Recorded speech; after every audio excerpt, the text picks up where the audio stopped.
del periodo de los reyes. Nosotros estamos hablando de alrededor del año 1100 a 1050 antes de Cristo. Como usted podrá notar probablemente, el libro de Primera de Samuel abarca un periodo de entre 80 y 100 años, no más de ahí. No podemos discernir con clarividencia cuánto abarca, porque si usted se acuerda, en el capítulo 1 habla del nacimiento de Samuel, y en el penúltimo capítulo habla de la muerte de Samuel, 25, si mal no recuerdo, capítulo 25, y los otros capítulos hablan de la decadencia del reinado de Saúl y su posterior muerte, con la muerte atroz también de sus hijos en manos de los enemigos. Así termina el libro de Primera de Samuel. Pero todo ese periodo que nosotros más o menos vimos la semana pasada abarca un periodo de más o menos 80 a 100 años. Vamos a darle 100 años para estimar un promedio entero. Y el libro de Segunda de Samuel abarca un periodo de unos 80 años también, porque abarca la vida de David desde más o menos los 30 años cuando comenzó a gobernar hasta su muerte. Estamos hablando de unos 50, 60 años, no más de ahí. Déjeme ver aquí. ¿Cómo se hace? Bueno.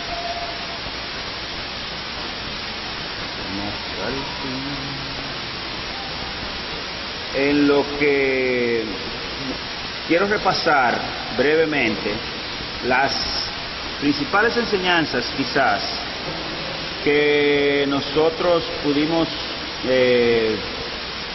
recoger en el libro de Primera de Samuel, algunas de las cuales se pasan de igual modo también al libro de Segunda de Samuel. Ustedes saben que estamos considerando el tema de panorámica bíblica. Estamos viendo la Biblia a grosso modo, como dicen los italianos, que se ha convertido en una palabra también nuestra, latina. Y quiero pasar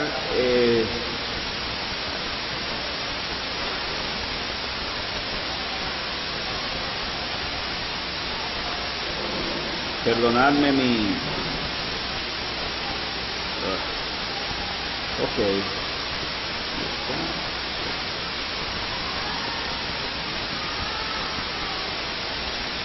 Primera de Samuel,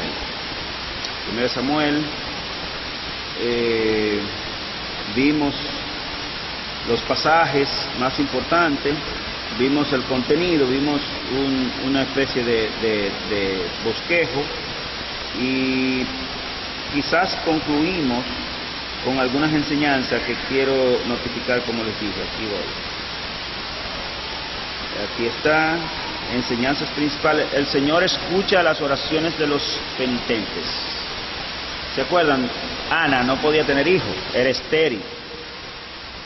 Oró al Señor, el Señor le dio un hijo, pero pregunto,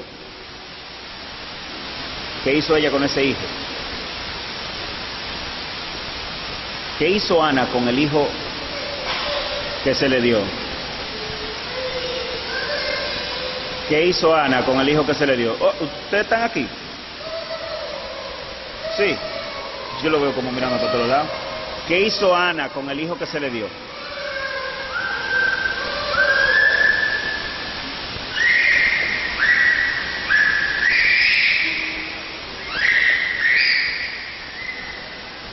Hoy hay un espíritu de niño bulloso.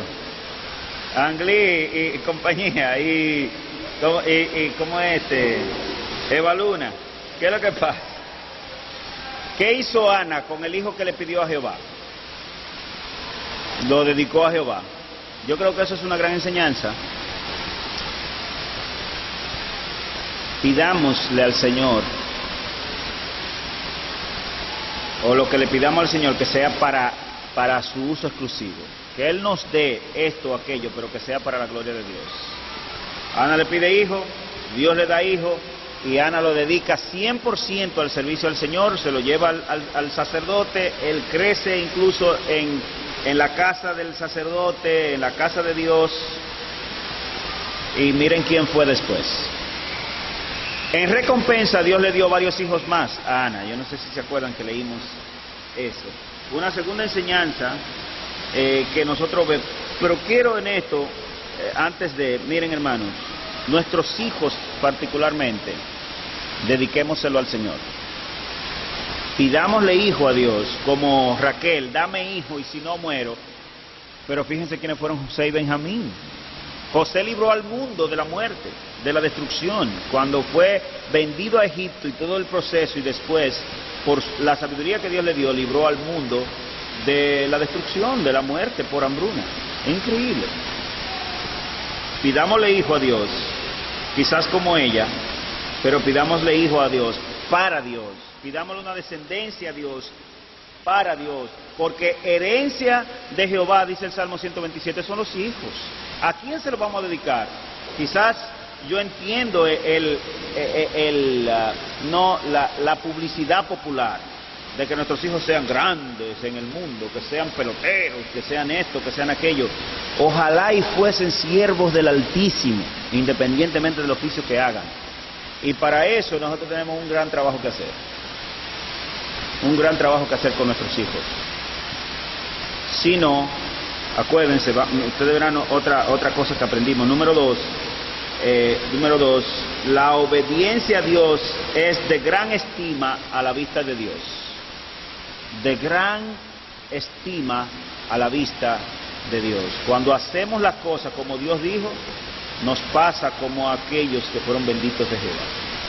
Y cuando por el contrario, como dice el libro de Deuteronomio en 2 ocasiones, bendiciones de la obediencia y maldiciones de la desobediencia. La obediencia es de gran estima a los ojos de Dios. Mis ojos pondré, dice el salmista, Dios hablando, sobre los fieles de la tierra, y a ellos daré a conocer mi pacto. Mis ojos pondré sobre los fieles de la tierra, y a ellos daré a conocer mi pacto. Esto es algo extraordinario. Número 3, un buen comienzo no garantiza un final feliz. De hecho, en el caso de las biografías que vemos en el libro de 1 de Samuel, ninguno de ellos tuvo un final feliz, como decimos, salvo Ana, la madre de Samuel, que vemos que tuvo todo lo que le pidió a Dios. Y número 4, la vasta mayoría de los mejores hombres de Dios han fallado al pasar la antorcha a la siguiente generación. Ojo, hermano, ¿de qué le vale a usted ganar el mundo entero y perder su familia y perder a sus hijos? ¿De qué le vale esforzarse con todo el esfuerzo posible y que sus hijos después no conozcan a Jehová, como dice el libro de Josué al final, como dice el libro de Jueces, que la siguiente generación se apartaba de Dios, y como vemos que pasó con los hijos de Elí, con los hijos de Samuel, con los hijos de David, con los hijos de Saúl? ¿De qué nos sirve tener grandes victorias, quizá como Saúl y como David, y que nuestros hijos se vuelvan un desastre? ¿De qué servirá eso? A mí prefiero la muerte en vez de una situación de esa categoría. Prefiero morir antes que ver a mis hijos perdidos y haciendo las cosas contrario a como Dios claramente ordena. Y número 5, debemos cuidar, no mirar lo que miran los hombres, sino procurar mirar con la vista de Dios, porque Dios no mira como miran los hombres que ven, con los ojos de la cara, ¿verdad? Lo que está delante de sus ojos. Fíjense cómo deciden los muchachos para casarse, fíjense cómo deciden las muchachas para casarse. Un corpulento, un hombre fuerte, como quizás, ese es Saúl. Papeleta, me dice Melvin allá atrás. Y al pobre flaquito, de buena intención, muchachito ahí, pobre, que a ese no. Hoy, ¿cómo yo voy a mirar para allá? No, un David, ¿verdad? Un pollo. O un Saúl. Pero qué interesante ese versículo, quisiera leerlo otra vez, el 1 Samuel 16, 7, porque nos deja enseñanzas simplemente extraordinarias, como toda la Biblia, pero ustedes saben que hay pasajes que sobresalen. Dice, y Jehová respondió a Samuel, no mires a su parecer, ni a lo grande de su estatura, ni cómo luce, ni de qué tamaño es, ni qué fuerza tiene, porque yo lo desecho, porque Jehová no mira lo que miran los hombres, pues los hombres miran lo que está delante de sus ojos, pero Jehová mira el corazón. Es el por qué yo hago lo que hago, el por qué yo vivo como vivo, el por qué yo sirvo a Dios, el por qué. No la cantidad, ¿verdad?, de cosas que yo hago, la cantidad de enemigos que derroté. No, ¿por qué? ¿O para quién? Interesante, miren qué interesante, el por qué y el para quién. Así termina 2 de Samuel también, un pasaje, después que ya David murió y todo, hay un pasaje en 2 de Samuel que está ahí, que relata un evento de la vida de David que aconteció antes de su propia muerte, pero ya se relató la muerte antes de esto. Miren, el versículo 21 dice, y Araúna dijo, ¿por qué viene mi señor el rey a su siervo? Y David respondió, para comprar de ti la era, a fin de edificar un altar a Jehová, para que cese la mortandad del pueblo.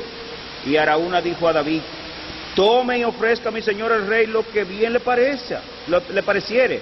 He aquí bueyes para el holocausto, y los trillos y los yugos de los bueyes para leña. Tome todo lo que quiera mi rey. Todo esto, oh rey, Araúna lo da al rey. Luego dijo Araúna al rey, Jehová tu Dios te sea propicio. Y miren cómo contesta David. Y el rey dijo a Araúna, no, sino por precio te lo compraré, porque no ofreceré a Jehová mi Dios holocausto u ofrenda que no me cueste nada. Tiene que costarme algo para yo ofrecérselo a Dios. Qué interesante. Debemos cuidar, no mirar lo que miran los hombres, porque los hombres solo miran lo que está delante de sus ojos, pero Dios mira el corazón. Oremos que el Señor nos conceda mirar con sus ojos, ser temerosos y obedientes a Él, y aprender cómo pasar la antorcha a la próxima generación, es decir, a nuestros hijos. A veces se menosprecia el rol, por ejemplo, de los profesores de escuela dominical de niños. Esos son los servidores de más responsabilidad del planeta, porque están comunicándole la palabra de Dios a la generación que está subiendo. Se lo garantizo, en la casa la mayoría de padres no hacen nada con esto, con sus hijos, a pesar del expreso mandamiento de Dios. Por lo menos aquí tienen un chancecito, una vez a la semana, un par de minutos a la semana.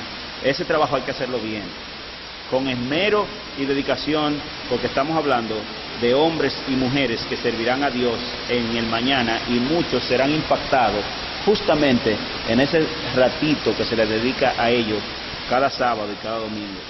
Oremos por descendencia, pero entreguémosla al Señor para su servicio.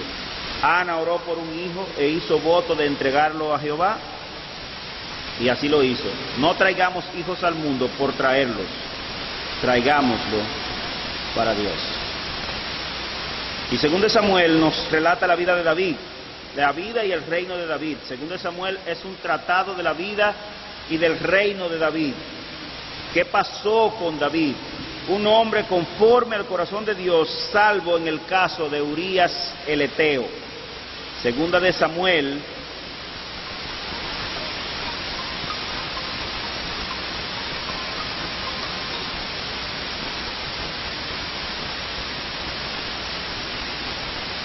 increíblemente, yo no sé qué me pasó otra vez, porque todo mi estudio, bueno, vamos a darle a mano pelada. ¿Está borrado? Vamos a darle a mano pelada, no es un problema. Déjame dejar la vista de la panorámica, por lo menos. ¿Qué cosa? Me pasó lo mismo la semana pasada. Pero está bien, no problema. Miren, segunda de Samuel nos habla de la vida de David desde el comienzo de su reinado hasta su muerte. En primera de Samuel ya nosotros comenzamos a ver a David a partir del capítulo 15 más o menos. Nosotros vemos a David allí. En el capítulo 16, si mal no recuerdo, del capítulo 1, nosotros vemos el ungimiento de David como rey. Acuérdense que Dios desechó a Saúl y ese desechamiento, si esa palabra es correcta, no estoy seguro, ese acto de Dios le costó el reino a Saúl, pero eso no sucedió de una vez. Eso duró unos 15 a 17 años más después del ungimiento de David, para David finalmente poseer el reino. Sin embargo, también cuando Saúl muere, David es hecho rey, pero solamente en Jerusalén. Las otras tribus, con Abner a la cabeza, que era el estratega militar de Saúl, siguen con el hijo de Saúl, Isboset se llamó, y Isboset fue rey por 7 años y medio, mientras David solamente era rey en Jerusalén. Y hubo problemas entre esas dos familias de muerte, asesinatos de todo tipo, pleitos, guerras por el reino. Ustedes saben cómo es, política. Miren qué cosa, los hijos del reino también apelando por lo de ellos, ¿no? Si pudiéramos decirlo así. Entonces, nosotros podemos seguir la vida de David, y déjeme decirle de entrada también que la vida de David nos presenta casi el mismo formato que nos presentó primera de Samuel en la vida de Elí, de Samuel y de Saúl. Comienza un despegue extraordinario, un avasallante comienzo, un comienzo glorioso, como Saúl. Saúl comenzó bien. Saúl hizo todo lo que debió hacer por mucho tiempo. Siguió los pasos del profeta Samuel y las revelaciones de Dios, y seguía al pie de la letra la palabra de Dios, hasta que desobedeció y Dios lo desechó.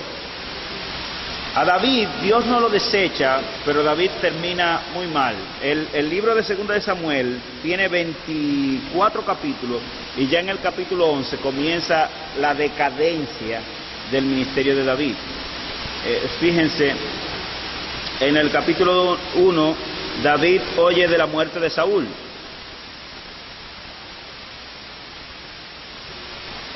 Se apena y hace endecha y lamentación por Saúl y por Jonatán su hijo. Hay pasajes ahí, por ejemplo, miren el versículo 26 del capítulo 1, dice: angustia tengo por ti, hermano mío Jonatán, que me fuiste muy dulce, más maravilloso me fue tu amor que el amor de las mujeres.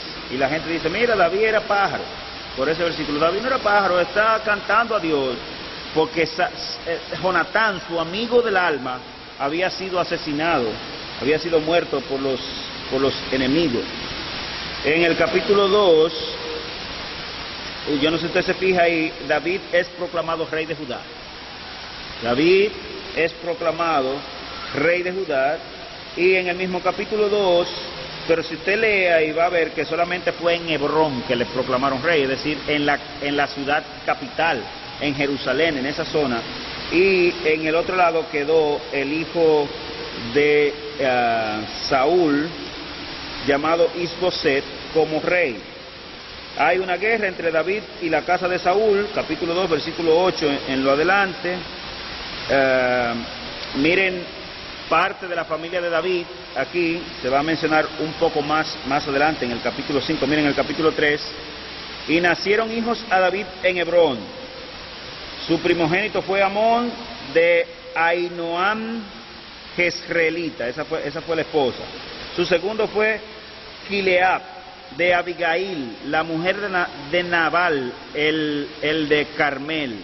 El tercero, Absalón, hijo de Maaca, hija de Talmai, rey de Gerar. Ahí van 3 mujeres de David y 3 hijos, 3 de las mujeres de David. El cuarto, Adonías, hijo de Jaquit. El quinto, Cefatías, hijo de Abital. El sexto, Itream, hijo de Egla, mujer de David. Estos le nacieron a David en Hebrón. 6 hijos, 6 esposas. Mientras todavía era rey en Hebrón. David, 6 hijos, 6 esposas. Yo no sé cuántas tuvo, pero estimo que tuvo entre 50 y 70 mujeres. Y el libro da fe más o menos de ello. Después vamos a ver más hijos de David. Así que el que Salomón tuviera más que él solamente fue un asunto de número, pero estaba imitando a su padre, ¿verdad? Increíble, señores. Fíjense cómo Dios ve al hombre. Porque este David, con todas esas mujeres y todos esos hijos, Dios lo estima, lo tiene en alta estima. De hecho, dice de él las Escrituras que él era un hombre conforme al corazón de Dios, excepto en el caso de Urías el Eteo, que vamos a ver en el capítulo 11. Dios no mira como nosotros, ni evalúa las cosas como nosotros las evaluamos. Si usted sigue de cerca a David, en Primera de Samuel, David era un vándalo. Y su cuadrilla de 600 hombres eran vándalos. A esa Abigail, esposa de David, aquí, en una ocasión ellos fueron donde Nabal, mire, ¿dónde está esa historia?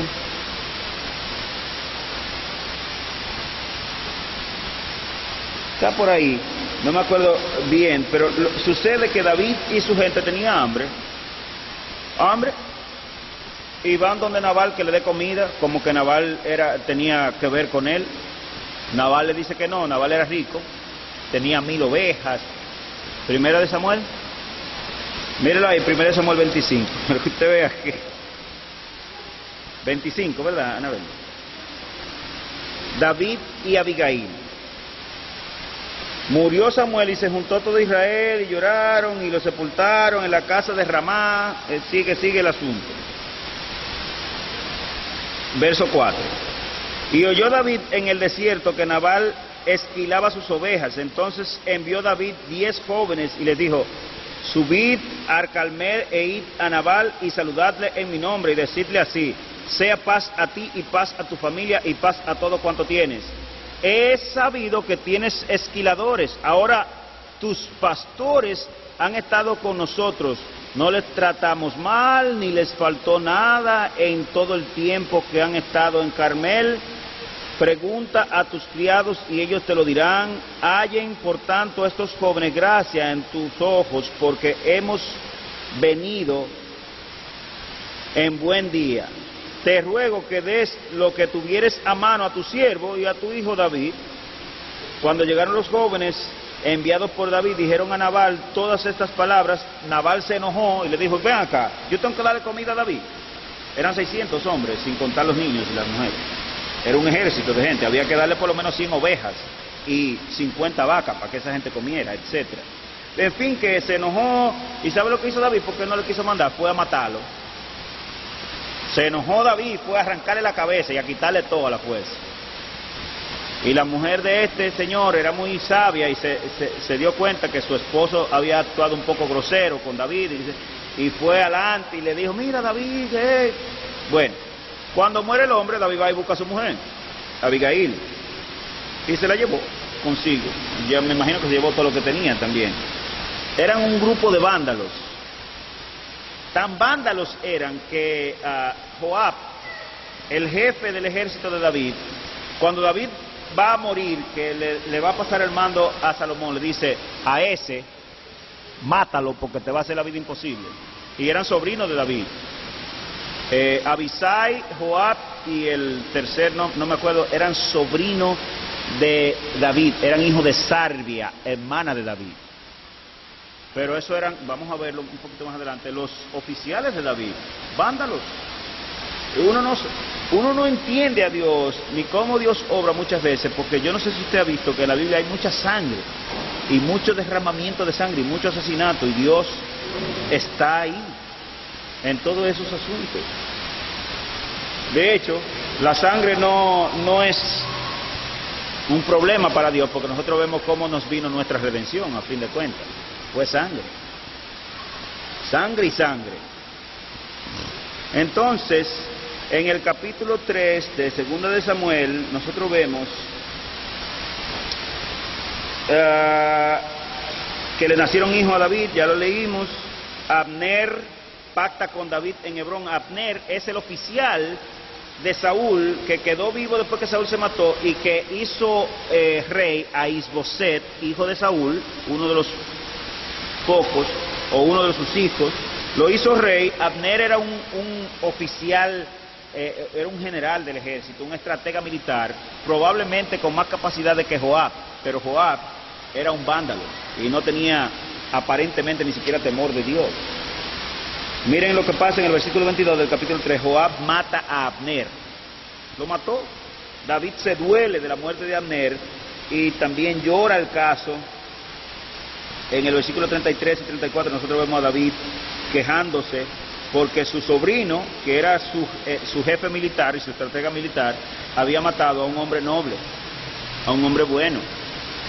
Isboset es asesinado. ¿Qué hicieron? Mataron a Isboset también. Se lo llevaron de plano. David también se queja porque mataron a un hombre bueno y a un hombre noble que no había hecho nada. Se queja, pero lo deja ahí. No le hace nada. Ojo con esto. Los hombres de Dios, los hombres buenos, actúan muchas veces mal, también no actuamos. Fíjense qué hizo el sumo sacerdote Elí. Sus hijos estaban ahí, hasta acostándose con las mujeres cuando venían a orar al tabernáculo, y él no les molestó, los dejó tranquilos. Se comían las ofrendas, los animales que traían a ofrecer, y él los dejó tranquilos. El sumo sacerdote, los hijos de Samuel por allá actuando mal, y no vemos que él tomara represalia contra ellos tampoco.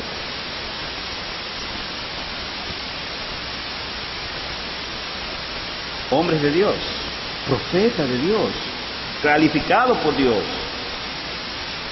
Son cosas un poco impresionantes, ¿no? Pero son ciertas. Dice la palabra de Samuel en la primera, lo leímos la semana pasada, que todo el pueblo desde Berseba hasta Ramá reconoció que Samuel era profeta íntegro de Jehová. Y Dios no dejó caer ninguna de sus palabras que le dio a la boca de Samuel. Es decir, todo lo que Dios le reveló a Samuel, todo se cumplió al pie de la letra. Dios estaba con él, pero no supo pasar la antorcha a la generación siguiente, no supo entrenar a sus hijos en los caminos del Señor. Perdió eso. Elí también. Eso es enfático aquí en estos libros.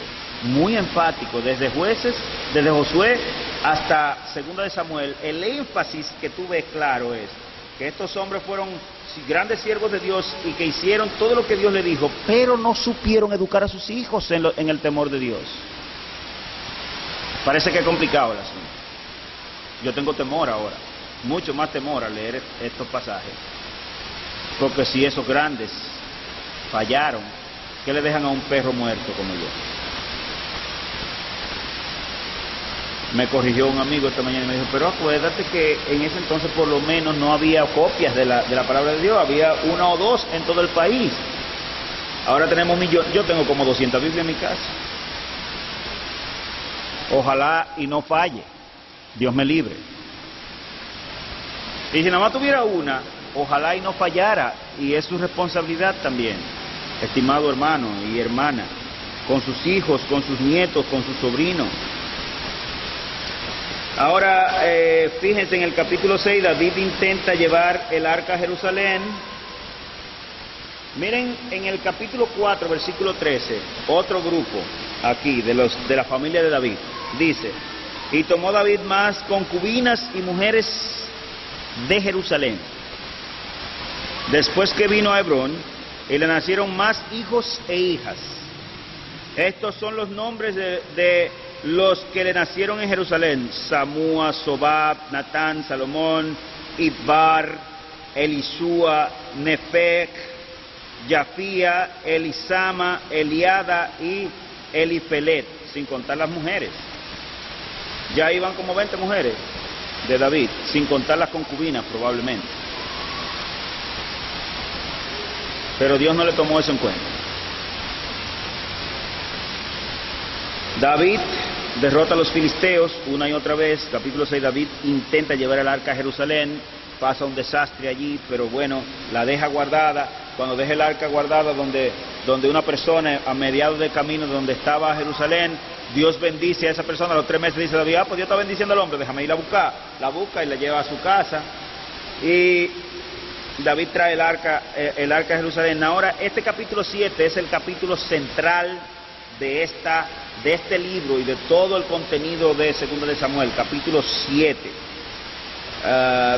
Vaya conmigo allá, desde el versículo 8, pero miren, en el capítulo 7, yo quiero leer desde el versículo 1, lo hemos leído en esta iglesia varias veces este capítulo, pero es un capítulo trascendental en las Escrituras, porque apunta a el tema de la Biblia. ¿Cuál es el tema de la Biblia en una sola palabra? ¿Cuál es el tema de la Biblia? Cristo. Miren aquí como dice este capítulo. Aconteció que cuando ya el rey habitaba en su casa, después que Jehová le había dado reposo de todos los enemigos de alrededor, dijo el rey al profeta Natán: mira, ahora yo habito en casa de cedro y el arca de Dios está entre cortinas en el tabernáculo, ¿verdad? Y Natán dijo al rey: anda y haz todo lo que esté en tu corazón, porque Jehová está contigo. ¿Qué le dijo el profeta a David? ¿Qué es lo que le está diciendo prácticamente ahí? Edifícale una casa a Dios. Un momento, eso es el profeta que está diciendo eso, espérese. Vamos a ver qué dice Dios. Entonces, aquella noche que vino palabra de Jehová a Natán diciendo: ve y di a mi siervo David, así ha dicho Jehová, tú me has de edificar casa en que yo more. Ciertamente no he habitado en casas desde el día en que saqué a los hijos de Israel de Egipto hasta hoy, sino que he andado en tienda y en tabernáculo. Y en todo cuanto he andado con todos los hijos de Israel, he hablado yo palabra a alguna de las tribus de Israel, a quien haya mandado a apacentar a mi pueblo Israel, diciendo: ¿por qué no me habéis edificado casa de cedro? Ahora, pues, dirás así a mi siervo David: así ha dicho Jehová de los ejércitos, yo te tomé del redil, de detrás de las ovejas, para que fueses príncipe sobre el pueblo, sobre Israel. En otras palabras, del anonimato y de un oficio sucio, te tomé para que fueses el rey de la nación. Y he estado, verso 9, contigo en todo cuanto has andado, y delante de ti he destruido a todos tus enemigos, y te he dado nombre grande, como el nombre de los grandes que hay en la tierra. Yo he estado contigo, David, en tu entrada y en tu salida, en todo momento, es lo que Dios le está diciendo. Verso 10, además, yo fijaré lugar a mi pueblo Israel y lo plantaré, para que habite en su lugar y nunca más sea removido, ni los inicuos le aflijan más como al principio. Eso nunca ha sucedido en la historia todavía, esa profecía de Dios, que se sepa. Israel nunca ha tenido paz, ni siquiera en tiempo de David y Salomón. Desde el día en que puse jueces sobre mi pueblo Israel, y a ti te daré descanso de todos tus enemigos. Asimismo Jehová te hace saber que Él te hará casa. Ojo, asimismo Jehová te hace saber que Él te hará casa. Y cuando tus días sean cumplidos y duermas con tus padres, yo levantaré después de ti a uno de tu linaje, el cual procederá de tus entrañas, y afirmaré su reino. Ojo con esto. ¿Qué es lo que Dios le está diciendo a David? Cuando tú mueras, yo voy a levantar uno de tu linaje, al cual le daré el derecho de edificar casa. Vamos a ver. Verso 13. Y edificaré casa a mi nombre, y yo afirmaré para siempre, ojo con esa palabra, eternamente, el trono de su reino. No está hablando de Salomón. Yo le seré a él padre, y él me será a mi hijo. No está hablando de Salomón. Y si él hiciere mal, yo le castigaré con vara de hombre y con azote de hijo de hombre, pero mi misericordia con azote de hijo de hombre, ¿verdad? No está hablando de Salomón. Pero mi misericordia no se apartará de él, como la aparté de Saúl, al cual quité de delante de ti. Y será afirmada tu casa y tu reino para siempre, por segunda vez. Para siempre delante de tu trono, y tu rostro será, y tu trono será estable eternamente. ¿Saben quién es el hijo de David? A quien Dios le está revelando al profeta. Cristo. ¿Es Cristo? No es Salomón. Salomón duró 50 años en el reino y murió, y después vino Roboán y se acabó Israel. Se dividió en dos. Después vinieron los asirios en el año 722 y se llevaron a las 10 tribus del norte cautivas y se desaparecieron esa gente. Después vinieron los babilonios en el año 605 a.C. y se llevaron a los de Jerusalén y de Benjamín por 70 años, y esos 70 años se extendieron un poco en Babilonia. En fin, que aquella gente fue penosa. Ha sido penoso el caso de ellos, hasta el sol de hoy, que todavía no tienen tierra formalmente. Verso 18, y entró el rey David y se puso delante de Jehová y dijo: Señor Jehová, ¿quién soy yo? ¿Y qué es mi casa para que tú me hayas traído hasta aquí? Y aún te ha parecido poco esto, Señor Jehová, pues también has hablado de la casa de tu siervo en lo porvenir. ¿Es así como procede el hombre, Señor Jehová? ¿Y qué más puedo añadir, David, hablando contigo? Pues tú conoces a tu siervo, Señor Jehová. Todas estas grandezas has hecho por tu palabra, etcétera, etcétera, etcétera. Hermanos,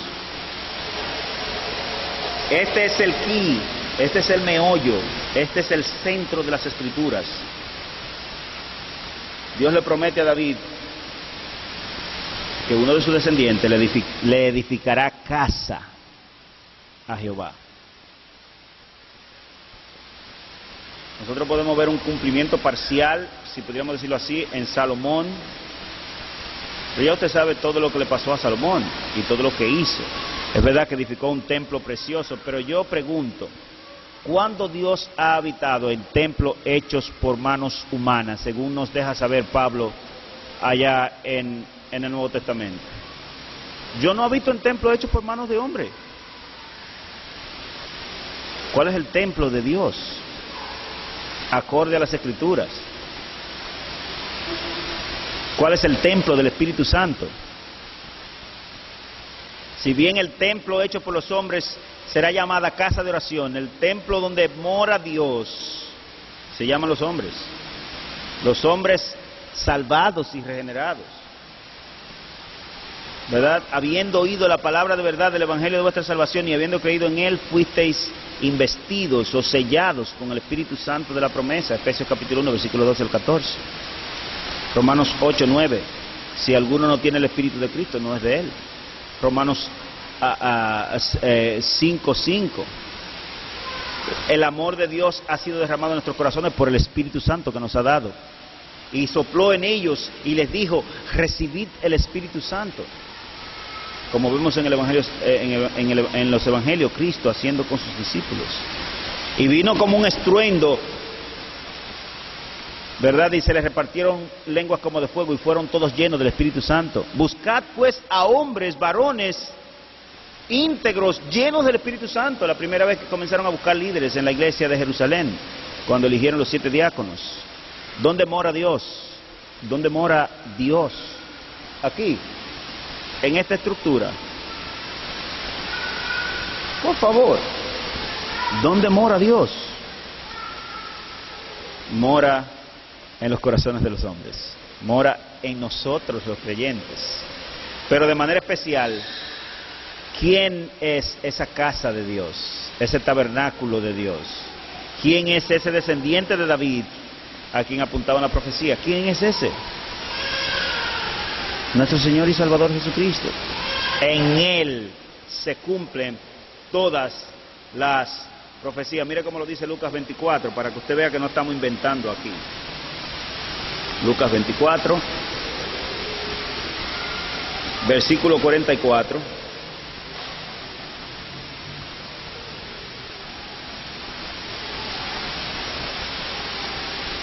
Destruiré este templo y en 3 días lo reedificaré. ¿Y qué dicen los discípulos? Porque Él hablaba de su muerte y resurrección. Ustedes ven este gran templo que está aquí, en 3 días lo destruiré y en 3 días lo reedificaré. Estaba hablando de sí. Él era el templo de Dios, Él es el tabernáculo de Dios perfecto. No, el tabernáculo era una simple figura de Cristo, el templo era una simple figura de Cristo, el templo al que Dios apunta, a fin de cuentas, es nada más y nada menos que Cristo. Miren el verso 44 del capítulo 24 del Evangelio según San Lucas, y dijo: estas son las palabras que os hablé cuando aún con vosotros, estando aún con vosotros, que era necesario que se cumpliese todo lo que está escrito de mí en la ley de Moisés y en los profetas, incluyendo lo que dice Samuel, ¿verdad? Y en los salmos. Entonces les abrió el entendimiento para que comprendiesen las escrituras. Y les dijo: así está escrito, y así fue necesario que el Cristo padeciese y resucitase de entre los muertos al 3er día. Santo y glorioso y bendito evangelio. Y que se predicase en su nombre el arrepentimiento y el perdón de pecado en todas las naciones, comenzando desde Jerusalén. Y vosotros, ustedes, son testigos de estas cosas. He aquí, yo enviaré la promesa de mi Padre sobre vosotros. ¿Cuál es esa? ¿Cuál es la promesa del Padre? El Espíritu. Pero quedaos vosotros en la ciudad de Jerusalén hasta que seáis investidos de poder desde lo alto. Todo lo que está escrito en la ley, los profetas y los salmos se cumple en Cristo. Eso es lo que le está diciendo allí. ¿Quién es ese heredero sempiterno cuyo reino no tendrá fin? Bueno, eso fue lo que el ángel le reveló a María, y lo que María cantó, y lo que cantó Ana, y lo que cantó Zacarías: un reino que no tendría fin. Cristo, Jesús, Señor nuestro, Dios con nosotros, Emmanuel. El templo de Dios, el templo al que apuntaba Dios, era primero Cristo y después tú y yo. El libro termina, sigue. David extiende su dominio, capítulo 8, oficiales de David. Miren esto de los oficiales de David. Y vamos a cerrar en el capítulo 10, y la semana que viene terminamos los capítulos 11 al 24, la segunda fase de la vida de David. Oficiales de David, verso 8, versículo 15. Y reinó David sobre todo Israel, y David administraba justicia y equidad a todo su pueblo. ¿Qué hacía David? Administraba justicia y equidad a todo su pueblo. Joab, hijo de Serbia, era general de su ejército, su sobrino. Y Josafat, hijo de Ahilud, era el cronista, el que escribía toda la historia. Sadoc, hijo de Ahitob, y Ahimelech, hijo de Abiatar, eran sacerdotes. Seraías era escriba. Benaía, hijo de Joiada, estaba sobre los cereteos y peleteos, es decir, era un gobernador de David. Y los hijos de David eran los príncipes, por supuesto. Los hijos del rey son los príncipes, ¿verdad? David muestra bondad con Mefiboset, un hijo de Jonatán, David odiaba a los cojos y a los mancos y a los ciegos. Todo el que tenía desperfecto, David lo odiaba, lo detestaba. David, David.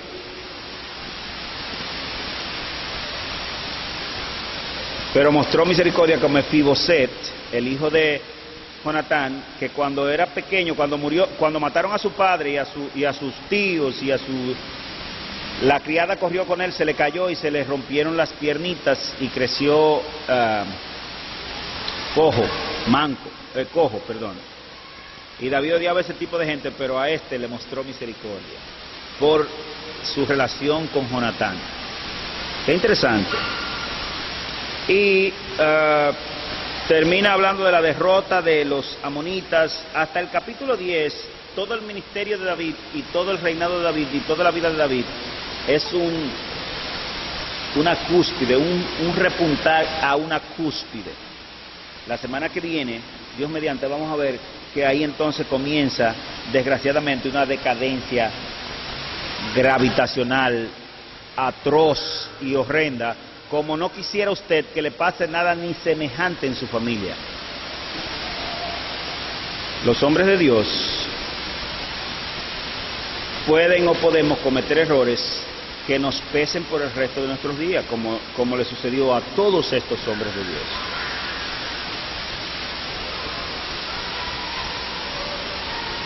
Incluso el famoso profeta Elías, como predicó creo que Joel una vez, aquí mismo en esta iglesia, el profeta Elías, después de haber sido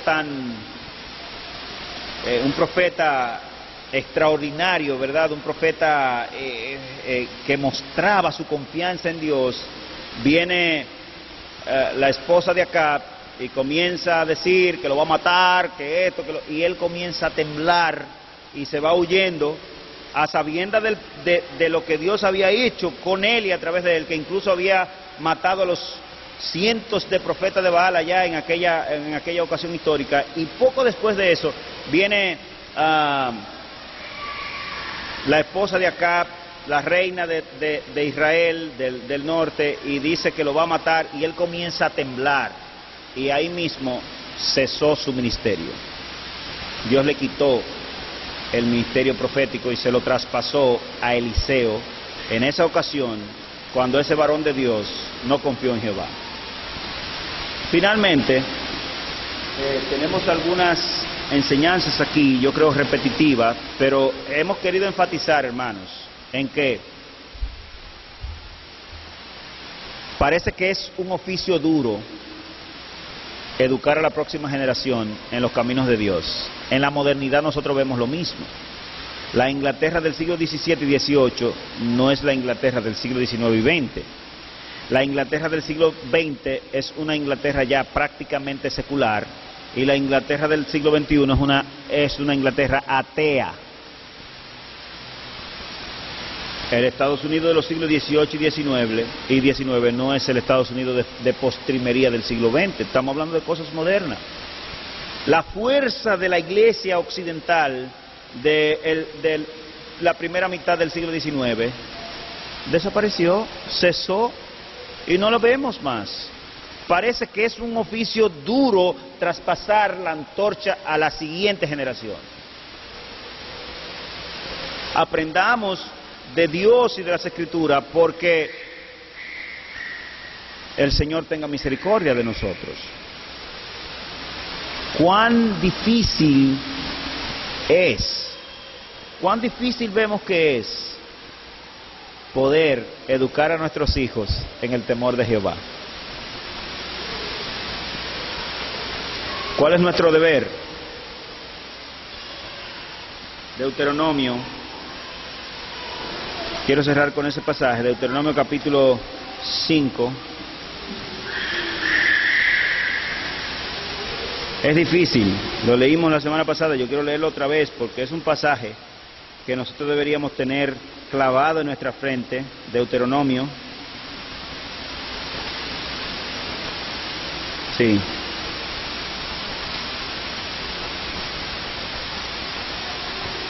Capítulo 6, perdón, versículo 1.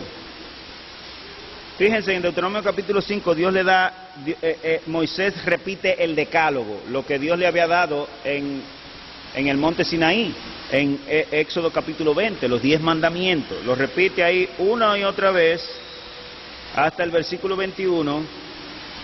El pueblo queda aterrorizado cuando Dios se les revela a Moisés con nube y todo eso. Miren el mandamiento final: de usted hacia sus hijos y sus nietos y sus sobrinos y los que están alrededor de usted.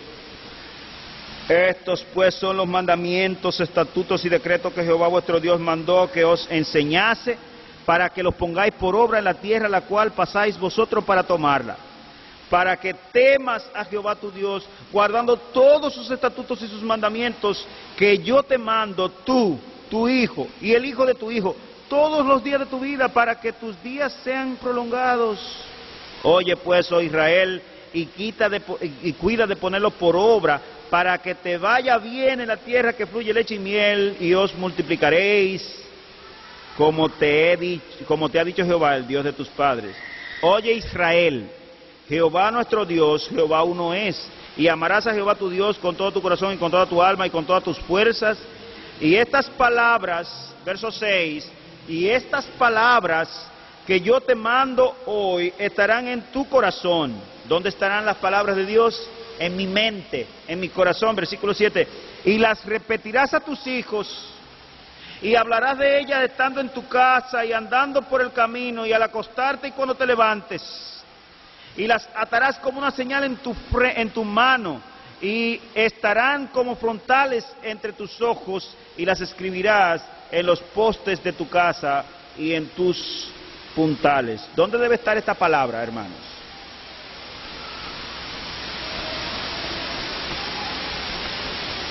Aquí, lo que implica disciplina. Usted puede pasarse 30 años siendo evangélico y no saber nada de esto. Eso es penoso, engorroso, digno de lástima, digno de pena. Pero, ¿para qué la tengo que tener aquí? Como una finalidad en sí misma, el tener la palabra de Dios en la mente, para recordarme de ella, para vivir para Dios. Eso está bien. Versículo 6. Y estas palabras que yo te mando hoy estarán en tu corazón, y las repetirás a tus hijos. Y hablarás de ellas estando en tu casa, y andando por el camino, y al acostarte, y cuando te levantes. Y las atarás como una señal en tu mano, y estarán como frontales entre tus ojos, y las escribirás en los postes de tu casa y en los puntales. Dios mío, ¿por qué hay que hacer eso, Moisés? Señor, ¿por qué yo tengo que hacer eso con la palabra de Dios? Número uno, porque tú no quieres. El corazón humano no quiere hacer eso con la palabra de Dios. Hermanos, seamos sinceros. ¿Cuántos de ustedes leen media hora al día la palabra de Dios? Por lo menos media hora al día. Deje la mano abajo. ¿Cuántos de ustedes leen 1 hora al día la palabra de Dios? Deje la mano abajo. ¿Cuántos leen la Biblia 2 horas promedio diario? Ah, usted sí, porque usted se dedica a eso. Sí, pues yo tengo que trabajar para mantener mi familia también, igual que usted. Y si no, se me mueren en la casa los niños.